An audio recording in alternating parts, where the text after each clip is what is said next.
కొత్తగా నేర్చుకునే వాళ్ళు కూడా జొన్న రొట్టె ఈజీగా చేసే విధంగా ఎలా చేయాలో చూపిస్తున్నానండి.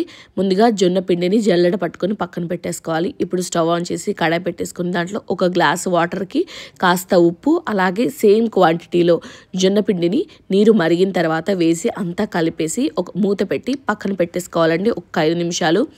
తర్వాత చెయ్యిని తడుపుకుంటూ పిండిని ఇలా మెత్తగా పిసుకొని రోల్ లాగా చేసేసుకోవాలండి. ఇది కంప్లీట్ ముద్ద అయిన తర్వాత కాస్త పొడి పిండి వేసేసి ముందుగా ఇలా చేయితో రౌండ్ చేసేసుకొని మనకు పీట మీద కోల వస్తుంది కదా, ఆ కోలతో దీన్ని చపాతీ ఎలా అయితే తాల్చుకుంటాం అలా మొత్తం అంతా తాల్చేసుకోవాలండి. ఎక్కడైనా ఎడ్జెస్ అడ్జస్ట్ చేసేసుకొని మంచిగా నీట్గా చేసేసుకున్నాం అనుకోండి, మనకు రొట్టె అయితే రెడీ అయిపోతుంది. ఇప్పుడు పెనం పెట్టేసుకొని అది మంచిగా వేడైన తర్వాత రొట్టెను దాని మీద వేసేసుకొని ఒక సైడు కొంచెం కాలింది అనుకున్నప్పుడు తడి పెట్టేసుకున్నారనుకోండి, చూసారా ఎంత బాగా పొంగింది. ఇలా అయితే పొంగుతుందండి. ఒకసారి ట్రై చేయండి.